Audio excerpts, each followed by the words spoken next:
Hi everyone, welcome back. I'm the Commando Kid. Today we have a really cool episode. I'm very pumped. We have both of the Crimson Vow Commander decks. We are going to be digging through those. We're going to be looking at them individually. So we'll start with the Squadron. We'll end with the Vampiric Bloodline. Both of these episodes are going to be quite small, but I just wanted to do, give a couple shout outs. Number one, thank you so much to the Luck Shack. Without them, this episode would not be possible. They managed to get me both of these decks before the release date for them. So I was able to dig into them, make this video for you so that I could release it at the same time that these decks are now available, which is really, really rad of them. I'm super pumped that I'm going to be able to go through these with you. I'm very excited. So yeah, major shout out to the Luck Shack. In the description below, you'll see a link to their website. It's a really cool, unique shop here in South Africa. They've got a few physical branches all around the Western Cape, and they've combined those branches into a single web store, so you can get all the singles that you want across all of those stores. So they have quite a nice stock and variety of cards. So please check them out. They do ship all over South Africa, so even though they're based down here, that's really great. And if you live close to them, I would definitely recommend that you go and play Commander at the LGS, get to meet some new faces, and it's like a really cool vibe, really cool community. So check them out. But yes, without them, this episode would not be possible. I also would like to shout out to all the followers, the viewers, the subscribers, the people that throw a thumbs up, the people that throw comments into the description. It's really cool having you a part of the community, and this is what spurs me on to keep going. Let's go through the Squadron first, because that deck is I think going to be some spicy stuff, and it's going to be pretty sneaky. I think suddenly it's going to be one of the better ones, and then we can go through the Vampiric Bloodline. Yes, if you like this video, if this is the type of thing you want to see, please hit the like button, give me some suggestions in the comment box, and we can definitely run with that. So thanks for watching. Let's get into this. All right, welcome. Let's do the very first one. So this is probably the one that I would be most excited about, which is kind of strange. Like, everyone's super hyped about the vampires. They've been around. They've sort of proven their mark as a tribe. So, and lots of support all the way from Baron Singir all the way up. There's a lot of different vampires out there. So I thought to myself, this might be an interesting one. There is a bunch of support for spirits, and I think with what this deck is doing, I've seen like 1 or 2 games online already with it. I think it definitely has room to sort of pack a punch. So yeah, let's get into this now. I'm not going to make the same mistake. Keep telling myself that. Don't open from the top. Yeah, I think that's going to follow me around for a bit. Alright, so what do we get? I'm going to just put this down here. Once again, quite a large sort of form factor. Nothing's really changed. Get like a little couple tokens. And then here's the box. So this is quite nice. I like having like a little box like this for storage, especially if you want to keep all of your decks, all the precons in like a nice space. Getting like a box, you can get these ones, or get like the sort of Ultra Pro or Dragon Shield classic boxes. You get some that are quite cheap. You don't have to cost you a whole arm and a leg. You get a little life counter here. In Commander you get up to 40 life, so it's slightly different to standard. So having something like that's nice. You can also just use die. You don't get any dying here. Here's sort of like the instruction manual. They'll tell you a little bit of a story about the deck and a little bit of how Commander works. This is going to be all the tokens, and this is the sort of super thick version of the Commander. So you can use this, or they'll give you obviously the Commander itself. Right. Millicent Restless Reverend. Super excited. Yeah, like I was saying, this is probably the deck that I'm most psyched for. Like, out of the two. Azorius is also something that's not typically seen as like a very strong color pairing. You know, people sort of have these expectations when you see certain color sort of pairings, and Azorius is usually, you know, prison type decks. They're usually there to slow down the game. Lots of wraths, lots of like things like Cyclonic Rift to return stuff. So people don't often have the best like association when it comes to the color pairing. It's kind of like taxing, makes the game a little slower, but it's like also like very controlly, very taxing, very much focused in the air. Both white and blue have lots of flyers, and this is sort of the route that they went, so it's definitely fitting nicely into the wedge of going with the tokens. Millicent reads, this spell costs 1 less to cast for each spirit you control, and it's 5, a white and a blue.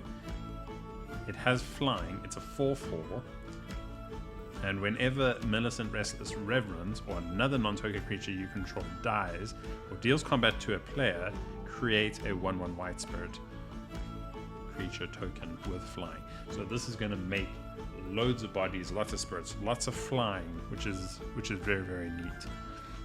Flying is like really nice utility, even if you have these like little dorks, because you get to block your opponent's flyers, and that sometimes can come out of nowhere. The other sort of foil that you get is this mono blue one, Donal, Herald of Wings.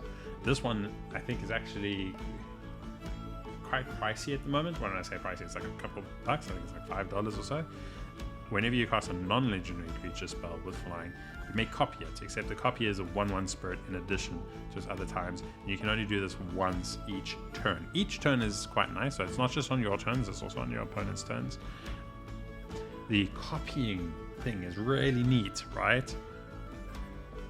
And so what you want to do with this card is to sort of have limited numbers of legendary creatures in your deck, so you can sort of make use of that. And so that let's look out for that as well. I think with this deck, instead of going through everything, what I'm going to do is skip straight to the land base. We can cover that first.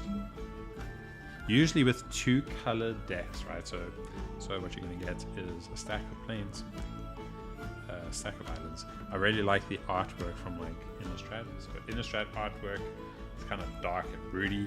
It has, you know, it's this gothic horror sort of art style. So this plains is like right up my alley. It kind of looks like dark and dreary. When you get your dual colors, right? Very interesting. You have Path of Ancestry, Unclaimed Territory. Unclaimed Territory is one that does not enter tapped, and this is something that I keep forgetting because it has all this sort of text, and you cannot, like Path of Ancestry enters the battlefield tapped, so you sort of like have this like mental model that this is going to also enter tapped, but it doesn't. And you can choose a creature type, so this year probably choose Spirit. So it's actually a very good land, and then for every time you cast a creature of that type, you can spend mana of any color, which is nice.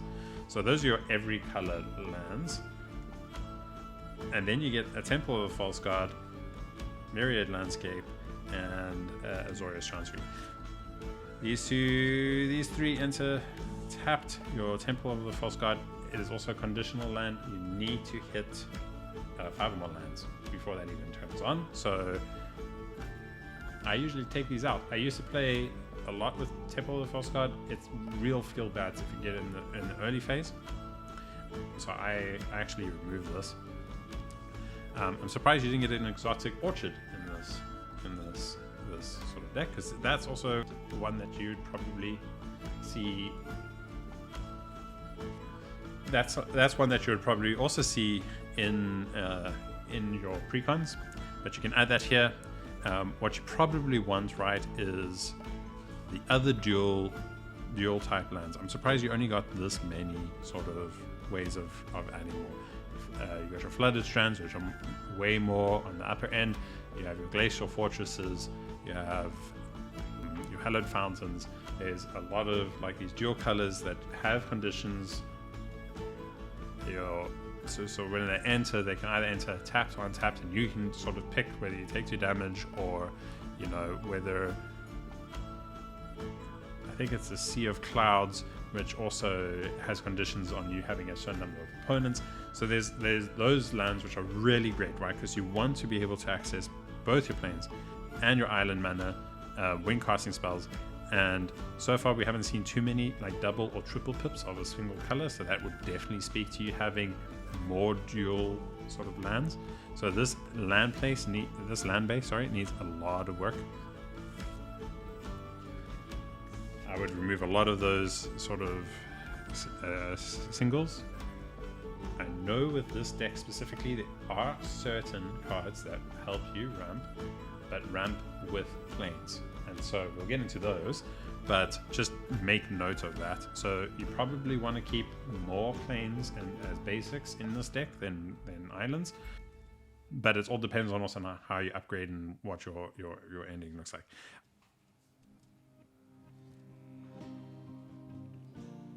We have Rhoda Geist Avenger and Rhoda pairs with Timon. And so this is also quite a cool color pairing. So you could either go Millicent, you could go these partners for this deck as well. Rhoda has Vigilance, and whenever a creature an opponent controls becomes tapped, if it isn't being declared as an attacker, you put a 1/1 counter on it.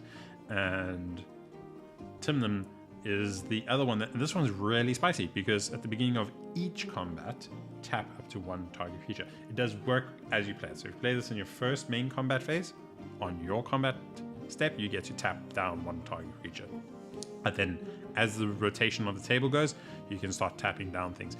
That is really, really, really, really neat. It's a 3/4 with flank, so quite a nice body for 5. What it does is you can like open the pathways to make people more enticing to attack. So like keep your blockers up and then make it so that your opponents can be attacked, and they should. So that's quite cool.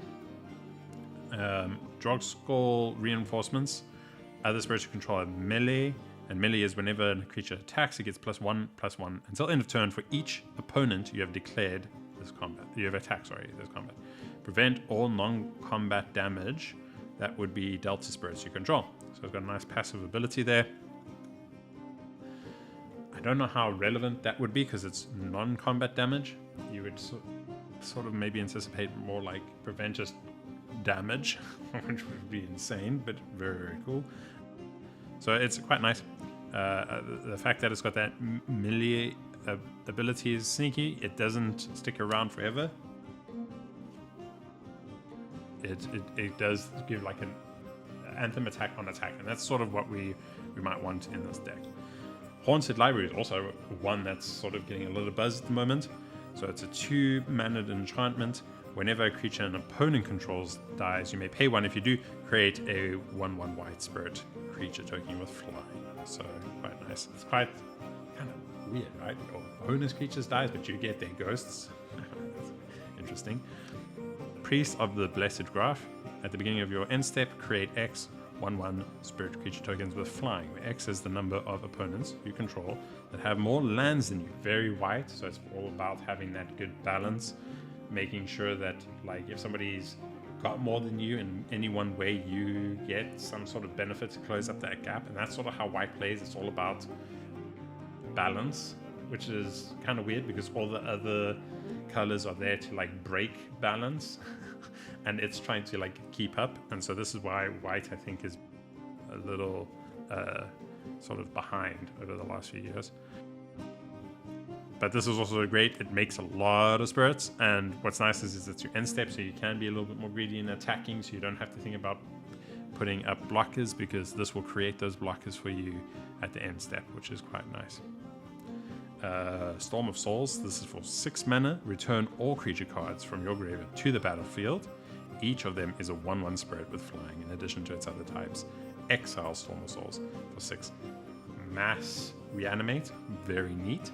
Gives all those creatures flying, which is very, very cool, and there will be spirits in addition. So this is where it gets really interesting when you're playing like a tribal theme deck. You're going to find a lot of, you know, artifacts and enchantments that booster up those tribes. Very, very cool. Sudden Salvation. Choose up to 3 target permanent cards in graveyards that were put there from the battlefield this turn. Return them to the battlefield tapped under their owner's control. You draw a card for each opponent who controls one or more of those permanents. Very, very interesting. This is quite nice, also very political. You can bring back, you know, stuff that you don't really care about, which is nice because you can target them, and you get to draw a lot of cards as well. So white card draw in a sneaky way. I mean, people are going to feel a little bit great. It's at instant speed, which is really, really nice. At 4, it's a bit heavy, but holding up 4 mana in a blue-white deck, people are going to think you're up to shenanigans, and everyone's going to be playing careful around you anyways. But also pretty cool for like a board wipe, whatever. You can bring back your stuff. Breath of the Sleepless. It's an enchantment for 4. You may cast spirit spells as though they had flash, and whenever you cast a creature spell during your opponent's turn, tap up to 1 target creature. Very interesting. So this is only on cast and not on when a creature ETBs, which would be even better, because imagine you make a whole bunch of spirits. As they enter, you can tap down a bunch of stuff. But the fact that it gives your spirits flash is very neat. All right, next up, Ethereal Investigator, flying. When Ethereal Investigator enters the battlefield, investigate X times or X is the number of opponents you have. Investigate, get those clues. Whenever you draw your second card each turn, create a 1/1 white spirit token, creature token with flying. So you're starting to see a sense of what this deck is going to do, right? Draw cards, make lots of spirit creature tokens. It plays a little bit with the graveyard as well, so you want your creatures to enter the graveyard, reanimate them, make more of these 1/1 white spirit flying creatures, and then do some really interesting things with those things. All right, next up is Haunting Imitation. Each player reveals the top card of their library. For each creature card revealed this way, create a token that is a copy of that card, except it's a 1/1. It's a spirit in addition to its other types, and it has flying. If no other creature cards were revealed this way, return Haunting Imitation to its owner's hand. Alright, so this is pretty interesting. You're very much dependent on there being creatures on top of everybody's libraries, but then you get like a copy of those cards, so it's a bit like a clone effect. It's a little unpredictable, so you'd have to know what your meta is like, who you're playing, and then that card sort of scales with that. Occult Epiphany. So draw X cards, discard X cards, create 1/1s white spirit creature tokens with flying for each card type among cards discarded this way. Very interesting. So if you discard like a land and a creature and an artifact and an enchantment, then you get more of those things. So it's, you know, once you do sort of discard, you don't necessarily have to do that. You can discard more creatures to get, like, you know, the reanimation effects that we've already seen. Spectral Arcanist, flying. When Spectral Arcanist enters the battlefield, you may cast an instant or sorcery spell with mana value less than or equal to the number of spirits you control from your graveyard without paying its mana cost. If that spell would be put into a graveyard, exile it instead. Very, very cool. It's like a weird kind of Snapcaster Mage. It's more expensive. It does not have flash. It is a 3/2 with flying. It is a spirit, but it does that sort of bring back a spell. Disorder in the Court. So it's an instant, X and a white and a blue. Exile X target creature cards, then investigate X times. Return the exile cards to the battlefield tapped under their owner's control at the beginning of the next end step. Okay, so you're going to remove a whole bunch of blockers. Investigate, create a lot of like tokens, so you're creating artifacts. Very interesting.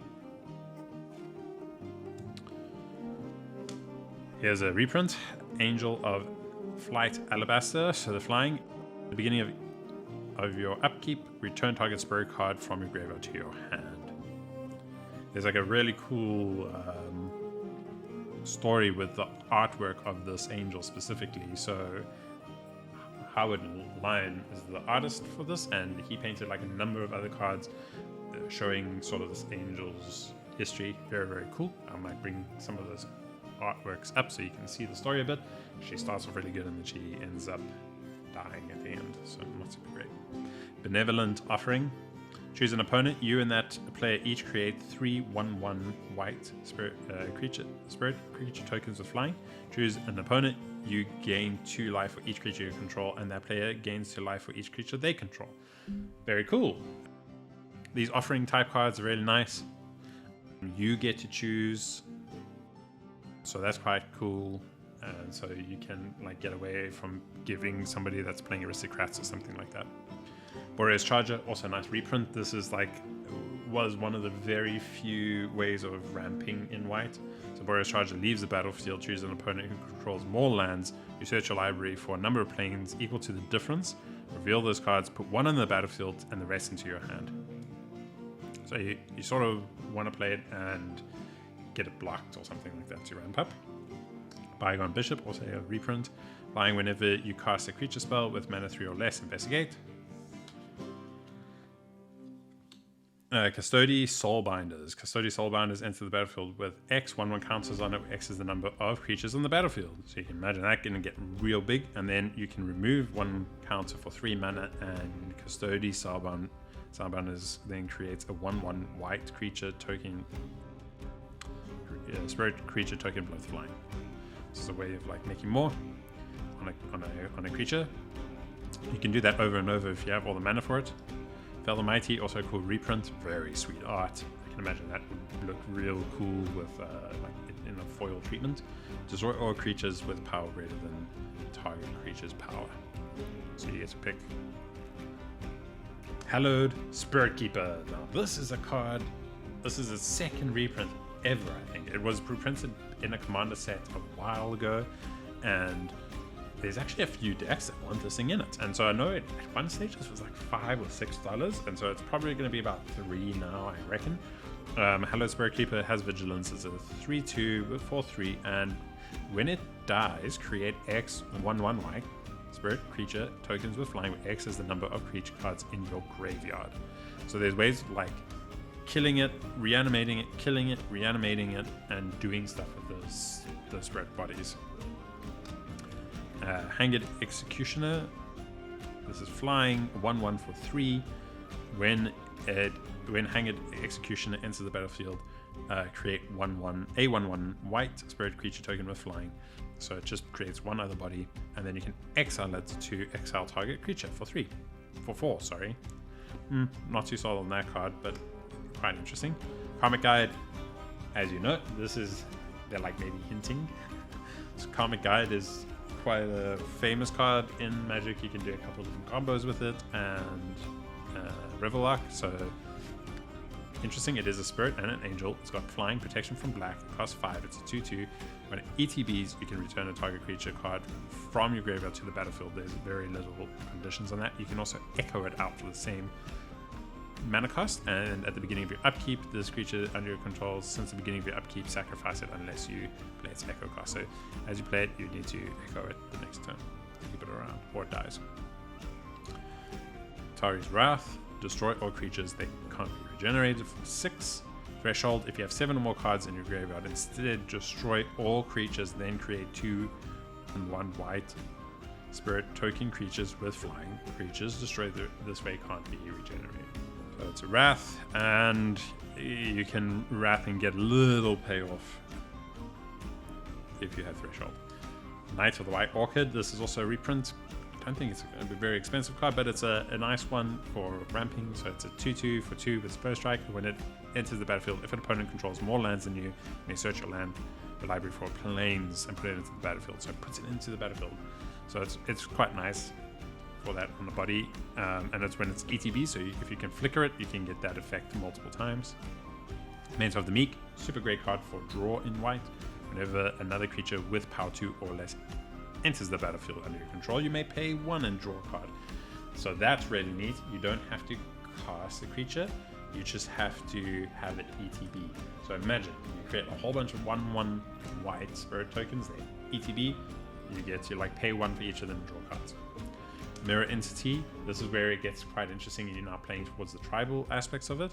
So this is a shapeshifter, so it's both, it's everything that you want it to be. It's a spirit as well, You pay X, and until the end of turn, creatures you control have base power and toughness, XX, and gain all creature types. It's probably one of the stronger cards in this deck for that. Ayobi, who split the heavens. I have not seen this card in such a long time. So whenever you cast a spirit or an arcane spell, create a 3/3 white spirit creature with flying. That is really, really bad. It's quite expensive at 7. I know it's a 3/6, so it's got a big butt. You can block quite a lot. Promise of the Brunei. When a creature you control dies, sacrifice Promise of Brunei. If you do, create 4 1/1 colorless spirit creature tokens. That's quite cool. You can sort of set yourself up for an event. So if you know someone who's got a board wipe, drop that down. Makes them maybe more like think about it a little bit more. Remorseful Cleric. You can sacrifice Remorseful Cleric and exile all cards from target creature, a player's graveyard. Very cool. It's a 2/2 for a 2/1. I don't know how relevant it is in casual, but I can imagine there are a number of graveyard sort of theme decks that it just hoses down because you want to do that before they breach or something like that. Twilight Drover. Whenever a creature token leaves the battlefield, put a 1/1 counter on Twilight Drover. So creature token, very, very cool. This thing's going to get real big. And you can remove a 1/1 counter from it to create 2 1/1 spirit creature tokens with flying for 3.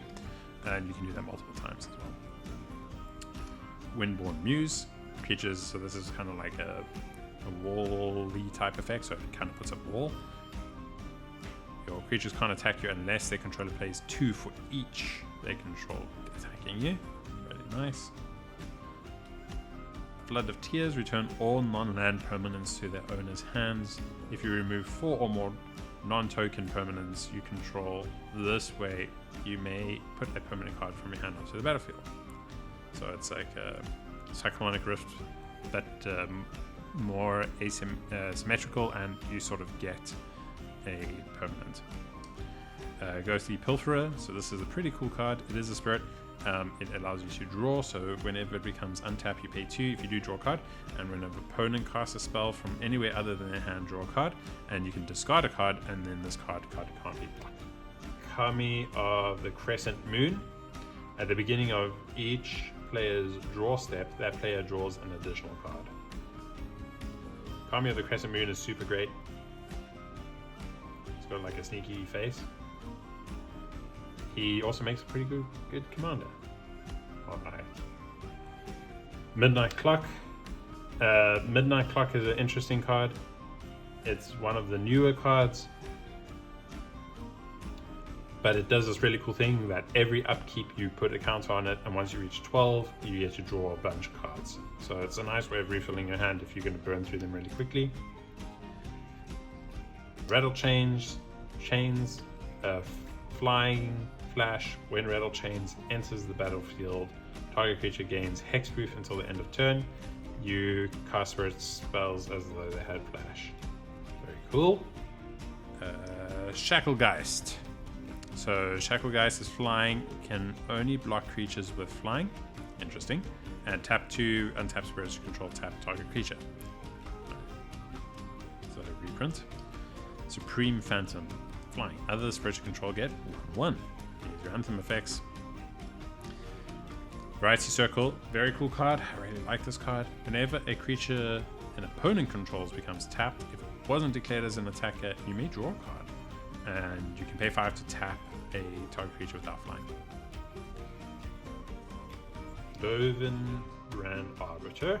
So this is the Planeswalker in the set. It is quite a nice Planeswalker. It sort of speaks to what you sort of want to do. Give some creatures combat damage to a player. You can put a loyalty counter, so it can get quite big. And then you can create 1/1 flopped artifact creatures, so it makes a couple buddies.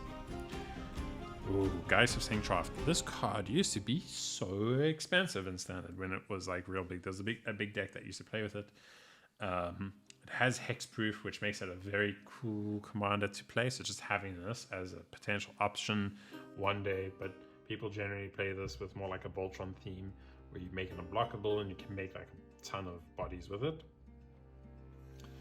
Alright, so now I see they've added some additional lands in the middle of the deck. Alright, so let's reevaluate here. So we have Exotic Orchard is exactly what I would have suggested. Port Town, Prairie Stream, Sky Cloud Expanse, Temple of Enlightenment. That's great. You want as many of these type of lands as possible, so you can totally add more. And then you have Moorland Hunt, which for 2 you can exile a creature card from a graveyard and create a 1/1 white spirit creature token with flying. Crash Contraband. Choose one or both. Exile target artifact or target enchantment. Custody Squire. When Custody Squire enters the battlefield, starting with you, each player votes for an artifact, creature, or enchantment card in your graveyard. Return each card with the most votes or tied for the most votes. Interesting. Dark Seal Mutation is a great removal card. I'm glad they included it here. It gets around quite a lot, makes like people's commanders just bugs that are indestructible, very hard to remove. Field of Souls. Whenever a non-token creature is put into the graveyard from the battlefield, create a 1/1 white spirit creature token field. So that's quite interesting. Ghostly Prison. That's pretty cool art. So this is, once again, building that pillar fort, so no one can attack you unless they pay 2 each. 2 mana for each creature. Flying. Spectral Shepherd for 3. Return target spirit you control to its owner's hand for 2. So this is where you get those like blinking effects. So if something ETB to create bodies, you can do that over and over. A really cool Swords to Plowshares. That's some really nice artwork as well. An Arcane Denial. Having 1 or 2 counter spells as answers is really good. Destined Melody. So choose a creature type, draw a card for each permanent you control of that type for 4. You're going to be drawing a bunch. The Nebulous Ghast Herald. Whenever Nebulous Ghast Herald or another spirit enters the battlefield under control, tap target creature opponent controls. Reconnaissance Mission. So this is whenever a creature deals combat 2 damage to a player, you may draw a card. And because your stuff is flying, this is super good. It's going to draw you lots of cards. And you can cycle it if you have like a bum hand to get a new card. Side of the Storm.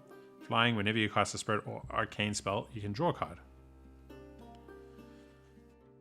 More of that passive draw. Spectral Sailor for 1. It's got flash and flying, and you can pay 4 to draw a card. Drogskull Captain. New art with this as well. So flying, other spirit creatures control get +1 and +1 and have hexproof. I actually prefer old art to this one, but very cool card. I'm glad they included that. Then you got some ramp, and this is definitely needed. So you have your Arcane Signet, Azorius Locket, Azorius Signet, your Commander Sphere, your Marble Diamond, your Sky Diamond, and your good old Soul Ring. All right. So, yeah, this is very cool. We can definitely see a number of themes that have been put into the deck. There is, just looking back, there is creating lots of little bodies with 1/1 spirit tokens. There's that theme, and so you can like do these sort of anthem effects to give stuff, you make them more bigger. There's quite a lot of draw in the deck related to spirits. There's a little bit of like, you know, building up a pillar fort, so please don't attack me kind of thing. There's also a lot of this sort of like tap a creature to untap a creature to tap a creature to, you know, tap other people's creatures. Right, so I'm really impressed with this deck.